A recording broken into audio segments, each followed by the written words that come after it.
جی کامران خان صاحب، یہ اسپین سے رکھنے والا ایک سائیکلسٹ تھا جو سید تھا، وہ ایران کے راستے کوئٹہ آ رہا تھا. اس کا نام جیویئر تھا اور وہ اس کو جو ہے لیویز کی 2 گاڑیاں اسکارٹ کر رہی تھیں. جب یہ مسونگ علاقے درنگر کے مقام پر پہنچے جہاں کل افسوسناک واقعہ پیش آیا تھا، تو وہاں پہاڑوں پر موجود جو مسلح افراد تھے انہوں نے لیویز کی گاڑی پر فائرنگ شروع کر دی اور اس دوران لیویز کے جوابی مقابلہ بھی ہوا اور اس میں جو لیویز کے 6 اہلکار جاں بحق ہوئے ہیں اور 3 زخمی ہوئے. اس کے بعد انہوں نے فوری طور پر جو ہے مزید نفری بھی طلب کر لی. کوئٹہ سے بھی نفری گئی. فائرنگ کا تبادلہ تقریباً 4 سے 5 گھنٹے چلتا رہا. اس دوران میں ایک حملہ آور جو ہے ہلاک ہوا ہے، جبکہ باقی جو حملہ آور تھے وہ فرار ہونے میں کامیاب ہو گئے. جو سید تھا جو فائرنگ سے زخمی نہیں ہوا بلکہ وہ اپنی سائیکل سے گرنے زخمی ہوا تھا، اس کو کوئٹہ منتقل کیا گیا. اور ابھی ہمیں تھوڑی دیر پہلے ہوم سیکرٹری بلوچستان نے بتایا تھا کہ وہ جو سید تھا اس کو ہم نے اس کی شیڈول پروگرام کے تحت لاہور منتقل کر دیا ہے. بہت بہت شکریہ. ندیم کوثر ہمارے ساتھ تھے اور آج کے واقعات کو ملا کے 35 دہشت گرد حملے سن 2014 کے 22ویں روز تک ہو چکے ہیں. 35 دہشت گرد حملوں میں 147 پاکستانیوں کی جانیں جا چکی ہیں اور تقریباً 200 افراد ایسے ہیں جو ان حملوں کے نتیجے میں گھائل ہوئے ہیں. یہ ہے کیفیت اس موجودہ مہینے کی، جس کے دوران 22 دنوں میں 35 دہشت گرد حملوں میں 147 پاکستانیوں کی جانیں جا چکی ہیں اور آج 22ویں روز عوامی اشتعال بہرحال ابل رہا ہے اور سامنے آ رہا ہے پاکستان کے بڑے شہروں کی سڑکوں پر. لیتے ہیں کمر سا بریک اور اس کے بعد ذکر کریں گے جوابی کارروائی ہو رہی ہے مگر انہی علاقوں میں جہاں کے اس سے پہلے ہوئی، یعنی کہ خیبر ایجنسی اور شمالی وزیرستان میں. آج کہا گیا ہے کہ مزید 32 عسکریت پسند دہشت گرد ہلاک کیے گئے ہیں. اس کے بارے میں یہ کارروائی ہو کیا رہی ہے، کس انداز میں، کہاں کیسے، پوچھیں گے کمرشل بریک کے بعد.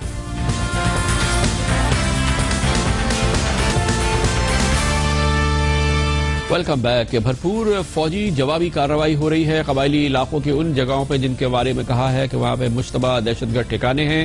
ایک بار پھر حملے ہوئے ہیں شمالی وزیرستان کے ایسی ہی اور خیبر ایجنسی کے ان علاقوں میں. اس حوالے سے مزید تفصیلات سامنے آئی ہیں جس میں یہ بتایا گیا ہے کہ گزشتہ روز میر علی میں جو فضائی حملے کیے گئے تھے اس میں ہلاک ہونے والے اکثریت کی تعداد غیر ملکی تھی. 33 اس میں ازبک باشندے تھے جبکہ 3 جرمن باشندے بھی تھے جو غیر ملکی ان علاقوں میں موجود ہیں اور پوری دنیا میں دہشت گردی کے حوالے سے پہچانے جاتے ہیں. اسی حوالے سے اور بڑی کارروائیاں جو ہوئی ہیں وہ خیبر ایجنسی کی وادی تیرہ میں ہوئی ہیں جہاں پر اب کہا گیا ہے کہ ہلاکتوں کی کل تعداد 32 ہے اور ہلاک ہونے والوں میں اہم ایسے لوگ بھی شامل ہیں جو پاکستان میں مختلف علاقوں میں ہونے والی دہشت گردی میں براہ راست ملوث ہیں. یہ بھی بتایا گیا ہے کہ طالبان کے سینئر کمانڈرز کو بھی ان حملوں میں ہلاک کیا گیا ہے اور جس میں خاص طور پہ نام دیا گیا ہے عصمت شاہین پٹنی کا، جو کہ حکیم اللہ محسود کے بعد تحریک طالبان کے قائم مقام امیر تھے، اور کئی دوسرے شخصیات کے بھی نام دیے گئے ہیں.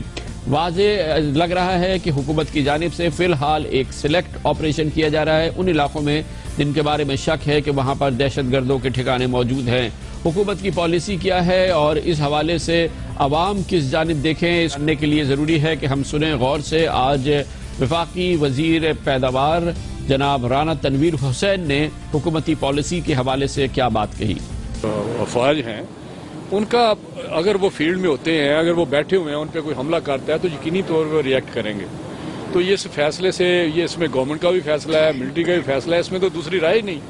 میں سمجھتا ہوں کہ یہ جو اچانک میڈیا نے یہ بات شروع کی ہے کہ جی کیا یہ آپریشن شروع ہو گیا ہے، فارملی یہ آپریشن جس طرح فیصلہ ہوتا ہے کیبنٹ کا یا حکومت کا وہ نہیں ہے، لیکن جہاں بھی ضرورت پڑی اس قسم کے ایکشن لیے جائیں گے. یقینی طور پہ اگر افواج پہ حملے ہوں گے تو وہ ریئیکٹ کریں گے، وہ جوابی کارروائی کریں گے، لیکن مسئلہ صرف افواج اور سیکیورٹی فورسز کا نہیں ہے. عام پاکستانیوں پہ حملے ہوتے ہیں، معصوم پاکستانی، عام پاکستانی عورتیں اگر ان کو قتل کر دیا جائے تو ان کے لیے ریئیکٹ کون کرے گا، ان کے لیے جوابی کارروائی کون کرے گا. وہ زائرین جو ایران سے پاکستان واپس آ رہے تھے، اپنے گھروں کو جا رہے تھے کوئٹہ، اگر ان کی بس کو دھماکے سے اڑا دیا جائے تو اس کے لیے کون ریئیکٹ کرے گا. یہ وہ اہم سوال ہے جس کا جواب موجودہ حکومت سے درکار ہے. اس وقت جو کارروائی ہو رہی ہے محدود نوعیت کی کارروائی ہے جو قبائلی علاقوں کے مختلف قبائلی علاقوں میں ہو رہی ہے. وہ اور اس سے منسلکہ امور پہ بات کرنے کے لیے ہم نے دعوت دی ہے فوجی اور اسٹریٹجک امور کے ماہر جناب بریگیڈیئر ریٹائرڈ محمود شاہ کو. بہت بہت شکریہ بریگیڈیئر صاحب. پہلے تو تھوڑا سا ہمیں ایکسپلین کرنے کی کوشش کیجئے کہ آپ کی رائے میں، آپ کی دانست میں یہ اچانک جو ایک طوفان آیا ہے اس نئے سال میں، خاص طور پہ آپ دیکھیں 22 دن میں 35 حملے ہو چکے ہیں، 147 پاکستانیوں کی جانیں گئی ہیں، جس میں کثیر تعداد ہمارے سیکیورٹی فورسز کے اہلکار ہیں، فوج کے، لیویز کے، پولیس کے، جنہوں نے جام شہادت نوش کیا ہے۔ انتہائی غیر معمولی کیفیت ہے، مگر اس تیزی کی اور اس شدید حملوں کی وجہ کیا ہے آپ کے خیال میں؟ دراصل کامران خان صاحب، اس کی بنیادی وجہ یہ ہے کہ جو طالبان ہے ان کی لیڈرشپ چینج ہوئی ہے، اور ایک طرف فضل اللہ جو افغانستان میں بیٹھا ہوا ہے وہ امیر بنا ہے، وہ ادھر شمال میں ہے، اور ادھر جنوبی سائیڈ میں یہ مسعود ہے۔ پہلے جتنی بھی کارروائی ہوتی تھی وہ مسعود ایریا سے ہوتی تھی، ابھی جو ہے وہ اپنی طرف سے بھی کچھ کرتا ہے، جو زیادہ سافٹ ٹارگٹس کو وہ انگیج کرتا ہے، کیونکہ ان کے پاس شاید خودکش کم ہے، اور اس سے وہ یقین دلانا چاہتے ہیں مسعود میں جو زیادہ خوش نہیں ہے سمارت پہ، کہ یہ تو اس طریقے سے ایک سپریڈ اس کا زیادہ ہو گیا، اور اس کے اندر بہت سافٹ ٹارگٹ اور جو ہارڈ ٹارگٹ، اور زیادہ جو خودکش حملے ہیں وہ ابھی بھی مسعود نارتھ وزیرستان سے ہو رہے ہیں، اور جو سافٹ ہیں جیسے یہاں پر تبلیغی اجتماع میں گھی کے کنستر میں بم ڈال کے رکھ دیا، یا کہیں اور نوشہرہ میں رکھ دیا، راجن پور میں ایک ریل پٹری کو اڑانے کی کوشش کی گئی، تو میرے خیال میں اس کی تعداد بڑھ گئی، اس کا سپریڈ بڑھ گیا، اور اس کی بھی بنیادی وجہ جو حکومت کی طرف سے موقف ہے انتہائی کمزور اور بار بار پیشکش مذاکرات کی، تو اس کی وجہ سے یہ زیادہ بولڈ ہو گئے، اور انہوں نے یہ بڑھا دی اس کی تعداد، جس کا خمیازہ ہم بھگت رہے ہیں۔ اچھا، تو بریگیڈیئر صاحب آپ کے خیال میں اس کا بھی ایسا کہ آج بھی حکومت کی جانب سے کہا جاتا ہے کہ بہت جلد فیصلہ کر لیا جائے گا کہ مذاکرات کرنے ہیں یا جنگ کرنے ہیں، مطلب آج کی بھی اس کیفیت میں حکومت اس فیصلے تک نہیں پہنچ سکی ہے، اور آج بھی کہا گیا ہے روزانہ حکومت کی جانب سے اگر کوئی بات آتی ہے تو وہ یہ کہ بہت جلد فیصلہ کر لیا جائے گا کہ مذاکرات کرنے ہیں یا جنگ کرنی ہے؟ میرے خیال میں حکومت کے پاس کوئی بہت زیادہ ٹائم ابھی نہیں ہے، اگر حالات ایسے جس طرف جا رہے ہیں تو ان کے پاس زیادہ سے زیادہ 4 ہفتے یا 8 ہفتے کا ٹائم ہے، اس کے بعد حالات ان کے ہاتھ سے نکل جائیں گے، تو ان کو ایک فیصلہ کرنا پڑے گا جلد یا بدیر، اور یہی 4 ہفتوں میں یا 8 ہفتوں میں جو ہے، کیونکہ اس سے زیادہ جیسے آپ نے دیکھا کہ آرمی کے اوپر یہ 2 اٹیکس ہوئے، تو جو ریٹیلیشن کے طور پہ جو انہوں نے کیا ہے میرے خیال میں بڑا اچھا کیا ہے، اور فار دی فرسٹ ٹائم یہ بھی میں آپ کو بتا دوں کہ شمالی وزیرستان سے جو ویسے مجھے پتہ چلا ہے ان میں تھوڑا سا کانفیڈنس آ گیا لوگوں میں، وہ کہتے ہیں کہ جو ٹارگٹس لیے گئے ہیں وہ پیورلی طالبان ٹارگٹس تھے، اور وہ سمجھتے ہیں کہ اگر حکومت یہ جانتی ہے کہ یہ لوگ کدھر کدھر ہیں تو وہ کامیاب ہو سکتی ہے، تو اس طریقے سے یہ بھی ایک خوشائند بات ہے کہ ان کے پاس ٹارگٹ کی لسٹ شاید موجود تھی۔ اچھا، تو اس وقت ہم نے یہ دیکھا ہے کہ ٹارگٹس ہیں ایک خیبر ایجنسی میں تیرا اور شمالی وزیرستان میں میر علی، تو خیال کیا ہے کہ یہی وہ علاقے ہیں جہاں پر اس وقت یہ سب سے بڑے ٹھکانے موجود ہیں؟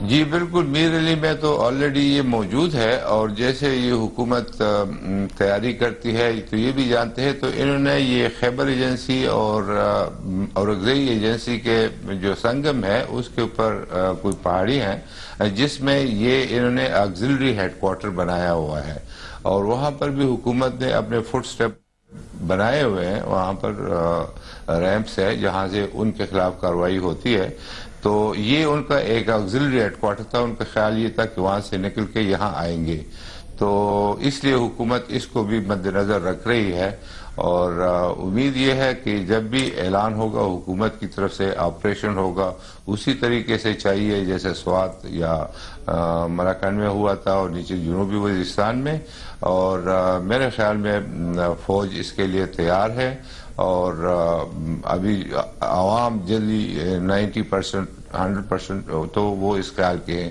حکومت کے کچھ جو سیاسی پارٹیاں ہیں وہ اس کو سیاست کی نظر کر دیتے ہیں، جو کہ ایک غلطی ہے، نیشنل انٹرسٹ کے اوپر جو ہے وہ سیاست کو غالب نہیں آنا چاہیے۔ بہت بہت شکریہ، بریگیڈیئر ریٹائرڈ محمود شاہ ہمارے ساتھ تھے۔ بہت ضروری ہوگا، اگر جنگ کا فیصلہ ہوتا ہے تو عوام نے ساتھ کھڑا ہونا ہوگا، اور عوام کو موبلائز کرنے کے لیے سیاسی قیادت کو آنا ہوگا، اور سیاسی قیادت کو متحد ہونا ہوگا، مگر سب سے پہلے انہیں عوام کو آگاہ کرنا ہوگا کہ کتنا بڑا چیلنج ہے۔ فی الحال سیاسی قیادت میں بعض اہم رہنما اس سلسلے میں چوکے ہوئے ہیں، کھل کے سامنے نہیں آتے، مگر جواں سال بلاول بھٹو زرداری اس ریس میں کہیں آگے ہیں۔ وہ عمر رسیدہ اور سینئر سیاستدانوں کو بھی جرأت کا سبق سکھا رہے ہیں۔ اس کے بارے میں بات کرتے ہیں کمرشل بریک کے بعد۔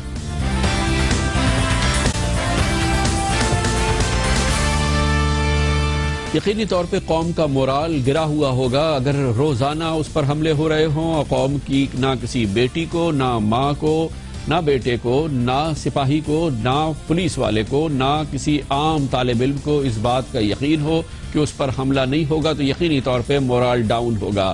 اس پوری صورتحال میں قوم چاہے گی کہ وہ متحد ہو، اور اس کے ساتھ ہی اس کے سامنے ایک ایسی قیادت ہو جو جرأت مندی سے انہیں لیڈ کرے اور اس چیلنج کا مقابلہ کرے جس کا کہ اس وقت پاکستان کے 18 کروڑ لوگ سامنا کر رہے ہیں۔ پاکستان کی سیاسی قیادت اس معاملے میں گو مگو کی کیفیت میں مبتلا نظر آتی ہے۔ لوگ بات بھی کرتے ہیں اور جنگ کی بات بھی کرتے ہیں، اور مذاکرات کا بھی راگ مسلسل بجتا رہتا ہے۔ اس پوری صورتحال میں یقینی طور پہ قوم ان قائدین کی طرف دیکھتی ہے جو بے جگری سے سامنے آئیں اور دشمن کو للکاریں۔ اس پوری صورتحال میں اگر اس وقت دیکھا جائے تو سب سے ممتاز مقام پاکستان پیپلز پارٹی کے 25 سالہ سرپرست اعلیٰ بلاول بھٹو زرداری نے حاصل کر لیا ہے۔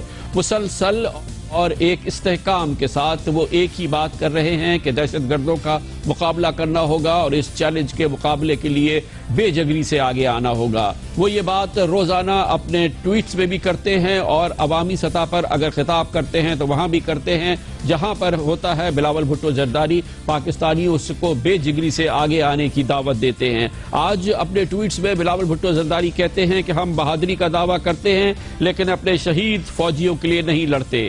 ہم خود مختاری کا دعویٰ کرتے ہیں لیکن اپنے شہریوں کی حفاظت نہیں کرتے۔ ہم باعزت ہونے کا دعویٰ کرتے ہیں لیکن اپنے بہنوں کے قتل عام کا بدلہ نہیں لیتے۔ ہم دعویٰ کرتے ہیں کہ جنت ماں کے قدموں تلے ہے لیکن اپنی ماؤں کا تحفظ نہیں کرتے۔ ہم انسان ہونے کا دعویٰ کرتے ہیں لیکن بچوں کے قتل عام پر خاموش رہتے ہیں۔ بلاول بھٹو زرداری خود پاکستانی سیاستدان ہیں جو اس زبان میں آج کے ماحول میں بات کر رہے ہیں، چاہے وہ ٹویٹس ہو یا وہ جلسہ عام ہو۔ یہ بات وہ بند کمرے میں بھی کرتے ہیں اور عوامی جلسے میں بھی۔ یہ دہشت گرد جنگلی جانور ہے جو انسانوں کے خون کے پیاسے ہیں۔ اسی بات کو وہ میڈیا سے بات کرتے ہوئے بھی کہتے ہیں۔ جو لوگ دہشت گردوں کو شہید کہتے ہیں وہ میرے پارٹی سے سیکھنا ہوگا کہ جہاں ایک کارکن کا بچہ بھی جمہوریت کے لیے شہید ہوا ہے 2008 میں، مائی مدر شہید بی بی نے جمہوریت کے لیے اور اسلام کے لیے شہید ہوا ہے۔ ہمارے بہادر فوج بھی ان دہشت گردوں کے ہاتھ سے شہید ہوئے ہیں، اور جو لوگ ان دہشت گردوں کو شہید کہتے ہیں وہ تو غدار ہے، دہشت کے جو یار ہے غدار ہے، غدار ہے۔ بلاول بھٹو زرداری کی یہ پوزیشن اب مزید سامنے آئی ہے، اور آج کے اس دور میں جبکہ روزانہ کے حوالے سے دہشت گرد حملے ہو رہے ہیں، عوامی اشتعال سڑکوں پر ہے، بلاول بھٹو زرداری کی جانب سے ایک تشہیری مہم سامنے آئی ہے جسے سندھ ثقافت کے حوالے سے وہ ایک بڑا پروگرام کرنا چاہتے ہیں۔ پاکستان میں کی نئی پہچان ہونی چاہیے، پاکستان کی سافٹ امیج ہونی چاہیے، مگر اس دوران بھی دہشت گردی کے حوالے سے اپنا پوزیشن کو انہوں نے انتہائی مضبوطی سے دفاع کیا ہے اس تشہیری مہم میں بھی جو اس پروگرام کا حصہ ہے۔ آج اگر چند درندے ہمیں دنیا میں بدنام کر رہے ہیں تو اس کا مطلب یہ نہیں کہ ہم سب ان سے ہار مان کر خود کو حالات کے حوالے کر دیں۔ ہم اپنے کلچر اور اپنی تہذیبی روایت سے اس طوفان کا مقابلہ کریں گے اور جہالت کے ارو کو فنا کر کے دم لیں گے۔ بلا شبہ مبصرین اس بات کی تصدیق کریں گے کہ یہی جرأت کا سبق ہے جو کہ ان کی والدہ محترمہ بے نظیر بھٹو شہید اور ان کے والد جناب ذوالفقار علی بھٹو شہید کہا کرتے تھے۔ محترمہ بے نظیر بھٹو نے اپنی جان کا نذرانہ پیش کر دیا مگر پیچھے نہیں ہٹی۔ پاکستان آنے کے بعد کارساز کے موقع پر جہاں پر ایک بہت بڑا دہشت گرد حملہ ہوا، 150 سے زیادہ لوگوں کی ہلاکت ہوئی، محترمہ بے نظیر بھٹو نے خاموشی سے اور روپوشی بجانے کے بجائے عوام کے سامنے آنے کو ترجیح دی، حتیٰ کہ 27 دسمبر 2007 کو انہوں نے دہشت گردوں کے ہاتھوں اپنی جان کا نذرانہ پاکستانی قوم کو پیش کیا اور شہادت کا ایک نیا باب رقم کیا۔ اپنے دور میں اپنی شہادت سے بالکل پہلے وہ پاکستان کے بارے میں اور دہشت گردی کے بارے میں بہت کلیئر ویژن رکھتی تھی۔ سب اکٹھا ہو جائیں ہمارے ملک کو ان بندوقوں کی سیاست سے بچانے کے لیے، اس خون خرابہ کی سیاست سے بچانے کے لیے، اور یہ کہ ہمارے پیارے وطن کو وہ بانٹنے چاہتے ہیں ٹکڑوں میں جیسے اور ملکوں میں ہوا۔ آپ جانتے ہیں افغانستان میں جب روس گئے تھے کارزائی سے پہلے علاقے بٹے ہوئے تھے، لوگ چین سے نہیں بیٹھ سکتے تھے، کما نہیں سکتے تھے، بھوکے رہتے تھے کیونکہ یہ لوگ ایک دوسروں کے ساتھ خانہ جنگی کرتے تھے اور لڑائی کرتے تھے۔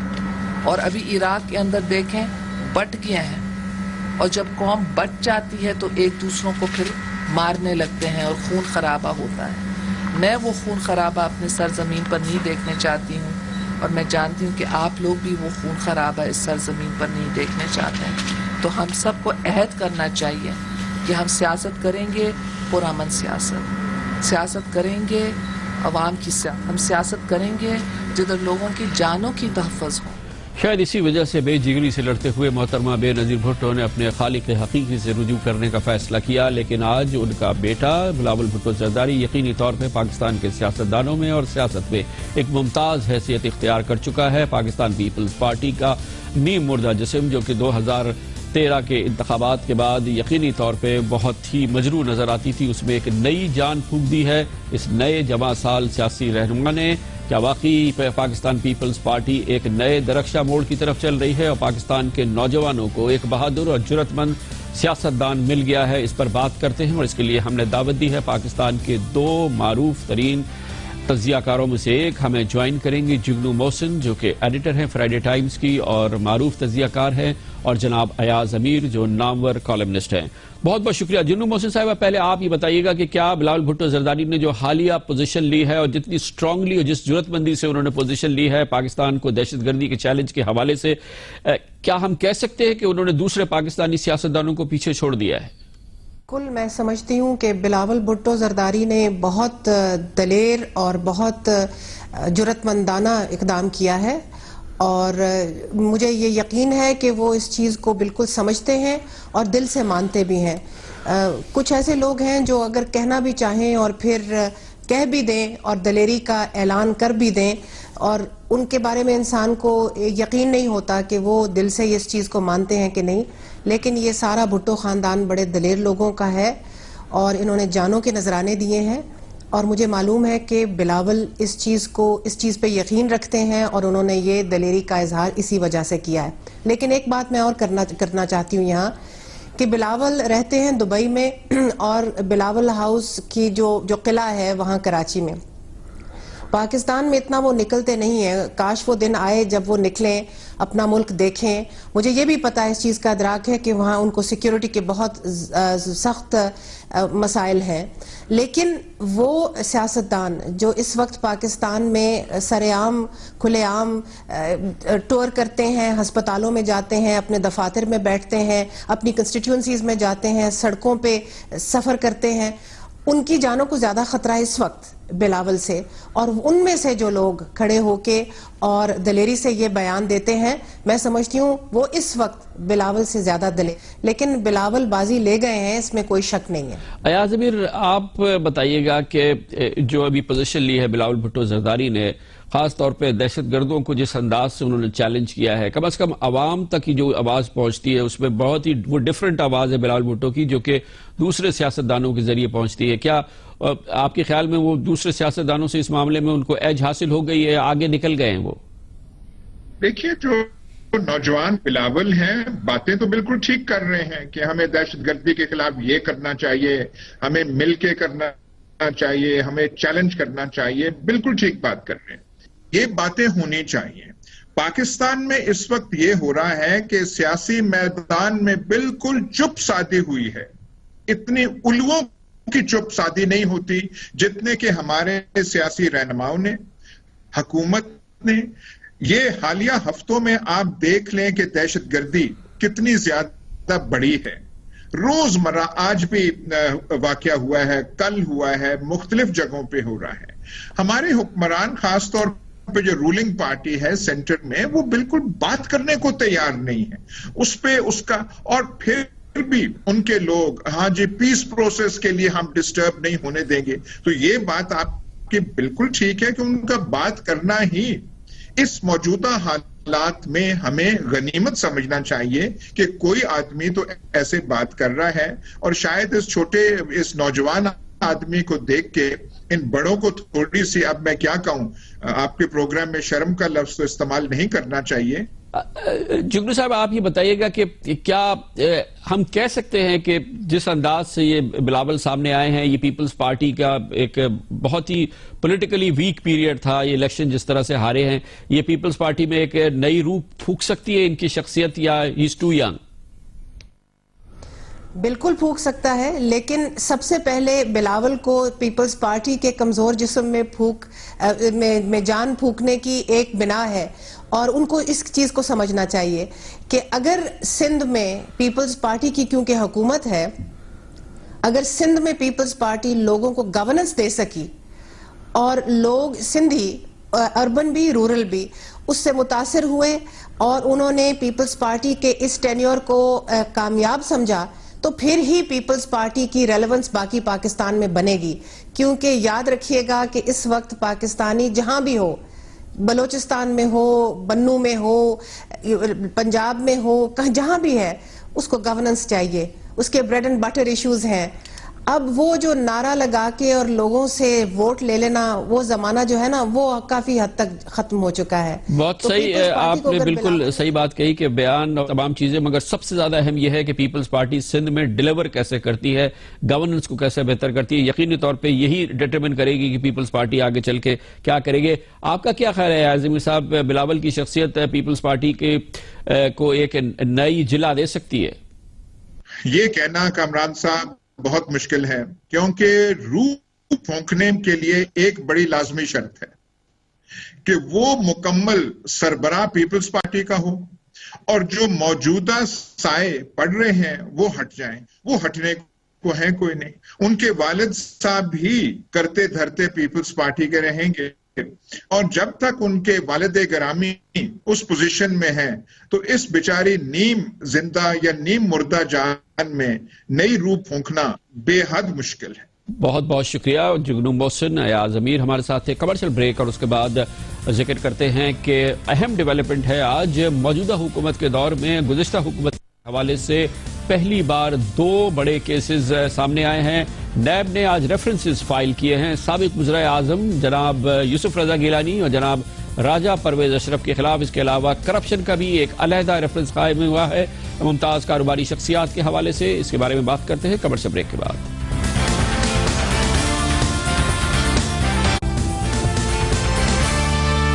Welcome back. آج ایک اہم پیش رفت ہوئی ہے. موجودہ حکومت کے دوران پہلی بار سابقہ حکومت کے حوالے سے کیسز فائل ہوئے ہیں, اور اس سلسلے میں نیب ریفرنسز آج فائل ہوئے ہیں. 2 نیب ریفرنسز, ایک نیب میں کرپشن کے حوالے سے اور ایک نیب میں اوگرا کے چیئرمین توقیر صادق کی تعیناتی کے حوالے سے, جن کو کرپشن کا سب سے بڑا ملزم اوگرا حوالے سے قرار دیا گیا. دونوں ریفرنسز آج نیب کی جانب سے دائر ہوئے, مگر اس سے قبل سپریم کورٹ آف پاکستان میں بہت اہم کارروائی ہوئی. 2 روز سے مسلسل ہونے والی اس کارروائی میں آج NAB chairman supreme court of Pakistan کی اس 6 رکنی بینچ کے سامنے پیش ہوئے, جس کی سربراہی جسٹس جواد ایس خواجہ کر رہے تھے. آج کی اس سماعت کے دوران جسٹس جواد ایس خواجہ نے نیب چیئرمین کو بتایا کہ یہ کیس سنتے ہوئے 26 ماہ گزر گئے ہیں اور کیس کی آج 40ویں سماعت ہے. انہوں نے یہ بھی کہا کہ عمل درآمد کے لیے اب تک 21 حکم نامے جاری کیے گئے, مزید تاریخ نہیں دے سکتے. کل آپ پوری رپورٹ لے کر آئے. اس موقع پر نئے نیب چیئرمین جناب چودھری قمر زمان نے سپریم کورٹ آف پاکستان سے کہا کہ آج ہی نیب کی ایگزیکٹو بورڈ کی میٹنگ ہوگی اور سپریم کورٹ آف پاکستان کے احکامات کے حوالے سے حتمی فیصلہ کر لیا جائے گا. اور چند گھنٹوں کے اندر ہی نیب کے 2 ریفرنسز سامنے آ گئے. اہمیت اس بات کی ہے کہ ان ریفرنسز میں سے ایک میں پاکستان پیپلز پارٹی سے تعلق رکھنے والے دونوں وزرائے اعظم جناب یوسف رضا گیلانی اور جناب پرویز اشرف پر نیب کے اس وقت کے اوگرا چیئرمین توقیر صادق کی تعیناتی کے حوالے سے الزامات عائد کیے گئے اور ریفرنس فائل کیا گیا. اور اسی ریفرنس میں ان کے علاوہ ممتاز بیوروکریٹ شکیل درانی, جاوید نذیر, سکندر حیات میکن اور توقیر صادق کو بھی ملزم بنایا گیا اور ان کے خلاف ریفرنس فائل کیا گیا. اسی حوالے سے ایک اور ریفرنس فائل کیا گیا اوگرا کے حوالے سے, اوگرا کرپشن ریفرنس, اور اس حوالے سے 12 ملزمان نیب نے اپنے ریفرنس میں نامزد کیے اور کہا کہ ان کے خلاف اب وہ کارروائی کریں گے, اور یہ ریفرنس فائل ہو گیا ہے جس میں نمبر 1 ملزم توقیر صادق کو ہی رکھا گیا ہے. ان کے علاوہ منصور مظفر, میر کمال, فرید بجرانی, جواد جمیل, دیوان ضیاء الرحمان فاروقی, عبدالرشید لون, زہیر صدیق, عظیم اقبال صدیق, سید ارسلان اقبال, مرزا محمود احمد, یوسف جے انصاری اور عقیل کریم ڈھیڈی, ان کے نام شامل کیے گئے ہیں اس ریفرنس میں جو نیب نے آج فائل کیا ہے. دونوں ریفرنسز اس لیے بہت اہم ہیں کہ اوگرا کرپشن کے حوالے سے مسلسل الزامات آتے رہے ہیں. دیکھنا یہ ہے کہ ان ریفرنسز کے حوالے سے اب مزید کیا کارروائی ہوتی ہے اور یہ کیس کس انجام کو پہنچتا ہے, مگر اس میں سیاسی اہمیت بہت زیادہ ہے. پاکستان مسلم لیگ نون کی حکومت میں پہلی بار پاکستان پیپلز پارٹی کی اہم شخصیات بلکہ دونوں سابق وزرائے اعظم کے خلاف کیسز کا فائل ہونا یقینی طور پر ایک بڑی سیاسی ڈیولپمنٹ ہے, لیکن اس کے پیچھے وہ مسلسل سپریم کورٹ آف پاکستان کی کارروائی ہے جو کہ اوگرا کے کرپشن ریفرنس کے حوالے سے پچھلے کئی سالوں سے جاری رہی ہے, اور یہ پچھلے 2 روز مسلسل کارروائی ہوئی جس کے نتیجے میں اور جس کے بعد آج یہ نیب ریفرنسز بالآخر فائل ہو گئے ہیں. اس کی مزید تفصیلات حاصل کرتے ہیں. ہمارے ساتھ موجود ہے ہمارے نمائندے خصوصی عبدالقیوم صدیقی. قیوم صدیقی صاحب بتائیے گا کہ بہرحال یہ نیب نے ریفرنس تو فائل کیے ہیں لیکن سپریم کورٹ آف پاکستان کی کارروائی اس کے پیچھے بہت ہی اہم اس کا رول ہے. یہ 2 دن کیا ہوا ہے؟ جی کامران صاحب, گزشتہ روز جو سماعت ہوئی تھی اس میں بھی عدالت نے یہ اوگرا اسکینڈل کے اندر جو تحقیقات ہیں ان میں پیش رفت نہ ہونے پر برہمی کا اظہار کیا تھا اور چیئرمین نیب کو طلب کیا گیا تھا. آج چیئرمین نیب قمر زمان چودھری عدالت میں پیش ہوئے اور انہوں نے کہا کہ ایگزیکٹو بورڈ کی جو میٹنگ ہے اس میں جو دیگر کرپشن کے مقدمات ہیں اس کے حوالے سے وہ کل ہو رہی ہے اور اس میں اس کا جائزہ لیا جائے گا. تاہم ان کا یہ بھی کہنا تھا کہ عدالت کو اختیار سماعت ہے, جبکہ جو پروسیکیوٹر جنرل ہیں کے آغا, انہوں نے جو لیگل پوائنٹ اٹھایا ہے سماعت کے اندر, ان کا یہ کہنا تھا کہ عدالت کو جو ہے وہ اختیار نہیں ہے کیونکہ تحقیقات کے حوالے سے نیب آرڈیننس کے تحت یہ اختیار صرف چیئرمین نیب ہی کو حاصل ہے.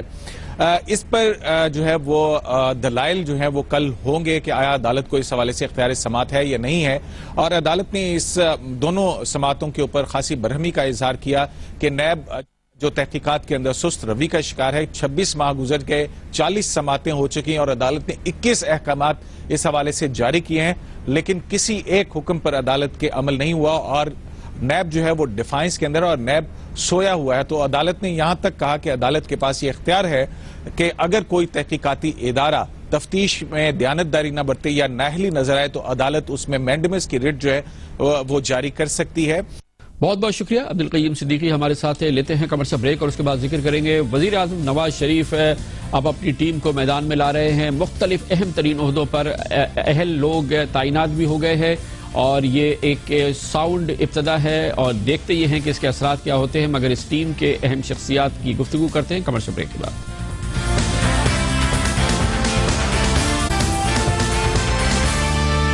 Welcome back. سب سے اہم چیلنج وزیر اعظم نواز شریف کے سامنے ملک میں بحالی کے حوالے سے یہ تھا کہ وہ اپنی ٹیم سامنے لائیں, اور اس حوالے سے پچھلے 7 ماہ کے دوران بہت تیزی سے حرکت نہیں ہو سکی اور جو شخصیات کچھ سامنے آئیں ان کو عدالتی کارروائی کا سامنا کرنا پڑا, اور اس کے بعد سے وزیر اعظم نواز شریف کا اپنی ٹیم کو سامنے لانے کا مرحلہ کچھ تعطل کا شکار ہوا, لیکن لگتا یہ ہے کہ اب اس میں بحالی ہو گئی ہے اور وزیر اعظم نواز شریف اپنی ٹیم کے اہم لوگوں کو اہم عہدوں پر سامنے لا رہے ہیں. اس سلسلے میں ایک اہم پیش رفت کل ہوئی ہے جب انہوں نے کیپٹن شجاعت عظیم کو اپنا سول ایویشن کا خصوصی معاون مقرر کر دیا. کیپٹن شجاعت عظیم کی ہوا بازی کے حوالے سے وسیع تجربہ رکھتے ہیں, وزیر اعظم کے ساتھ ان کا خصوصی تعلق بھی ہے اور ہوا بازی کے حوالے سے ان کا وسیع ایکسپیرینس وزیر اعظم استعمال کرنا چاہتے ہیں پاکستان میں ہوا بازی کے شعبے کو ریفارم کرنے کے لیے اور پاکستان انٹرنیشنل ایئر لائنز کو ایک بار پھر باعمل بنانے کے لیے. اس سے پہلے جناب شجاعت عظیم ایک مختصر عرصے کے لیے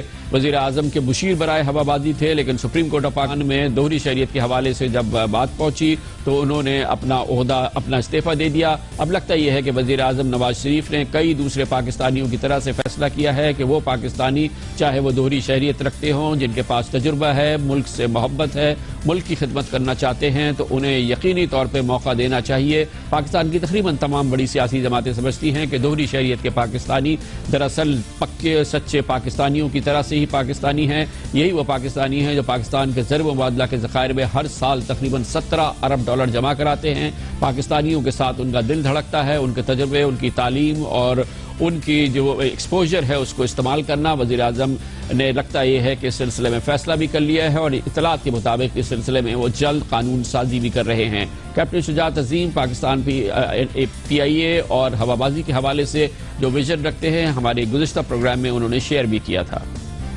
اللہ کی فضل سے ہم 60 to 90 days میں انشاءاللہ we should be able to achieve this۔ ابھی ہم نے ایڈ دے دیا ہے، we are looking for people who will bid in these for the aircraft۔ اس کے بعد اس کی ایویلیویشن ہوگی۔